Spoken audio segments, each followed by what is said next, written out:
Hey, good morning, sweet peas. Basic prepper mom Myra here. I'm actually at my daughter's friend's house where she has her horse, and we're waiting for the vet to show up. So if you see me looking at my mirror to see if they're coming, that's why I keep looking that way. Just keeping out for a watch. Anyway, so I had an experience this weekend I want to share with you. Went to the grocery store Sunday night because I was exhausted, had a rough weekend, had a long weekend. And about 7:30 Sunday night, I realized that I didn't have anything for my husband for the lunch for his lunch for this week. And I hadn't gone to the store. But anyway, we were out of milk, just kind of the basics. So I'm like, I'm just going to run to the store real quick. I ran to the store and I just got I have two cooler bags. They're not big. They're just, like that. They're a little bit bigger. They're like two grocery bags. And grocery bags are very small nowadays, by the way. But got 2 bags of food, a gallon of milk, some individual chips, and a rotisserie chicken because I didn't cook dinner. And I'm like, y'all can just pick off this. It's fine. Walked out of there and I had spent $203 and I was shocked. I saved with my rewards and stuff about 20 something bucks. So that would have been almost about $230 trip when all was said and done.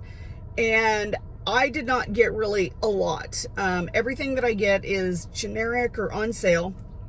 And most of it that was in the bags was like fruits and veggies that were, that were wrapped up, tied in bags. I'd gotten some ginger and turmeric root to make a tea, an herbal tea that I make.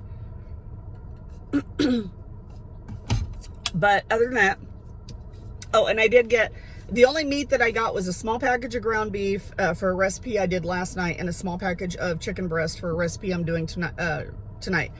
That's it. $230 is what that would have cost if I didn't have any coupons or rewards or anything.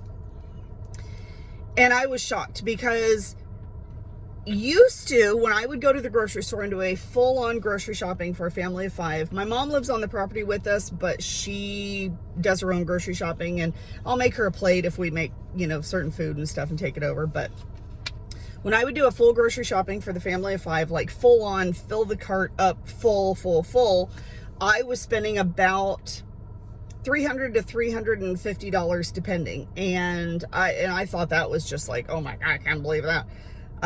Now if I do that, if I went and did a full-on fill the cart up grocery shopping situation, I would be looking at probably about $600 to $700, if not a little bit more. That is a huge increase in our budget. Now add that to the price of gas, excuse me, and fuel that we're having to deal with.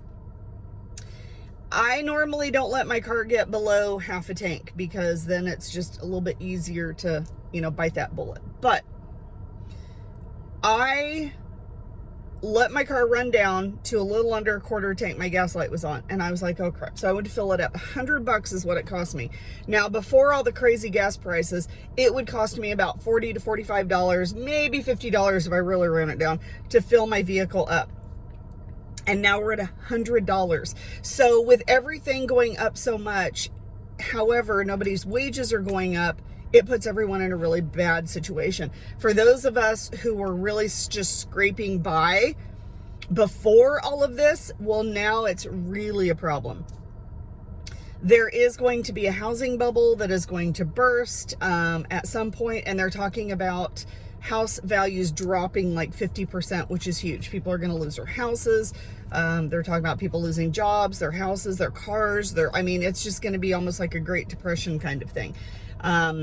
So building our community and having those resources for food and supplies and medical needs is more important than ever. And here's the problem that I've seen, and here's the problem that I have. Unfortunately, there is still this huge divide between people, and even amongst the survival / preparedness type people communities. There are people who are very liberal, who are on the left, who are very supportive of the current administration, and I'm going to 2 extremes here, who are preparedness type people. There's also those people on the right who do not support the administration, very conservative Republican over here, and there is still this political divide between them when you even talk about survival or prepping type situations. And to me, that's just absolutely insane.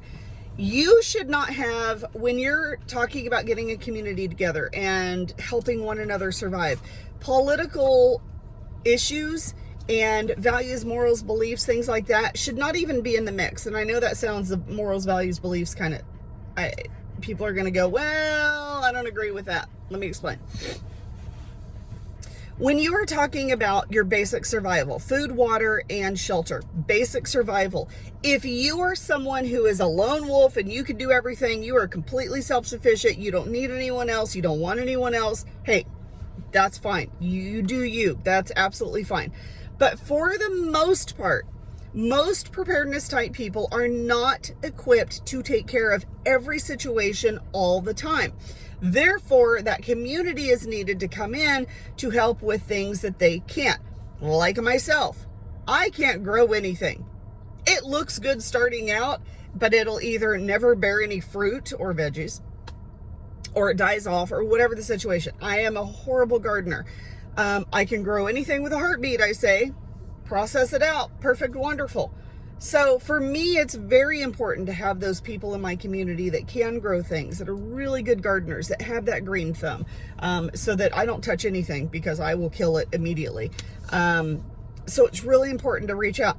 And I don't care what side of the fence you're on, and that shouldn't even be a consideration. When you're talking about first aid or medical stuff, you have someone who's a medic or an EMT or a doctor or nurse or whatever the situation, they've got experience in medical care, any kind of medical care. You know, they were a military medic, they're a triage nurse, whatever the situation.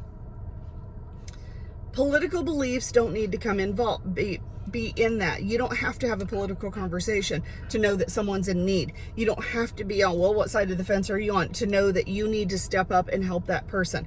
It is a human survival thing. So if you have to make a rule that nobody talk politics at all, then that's the way it is.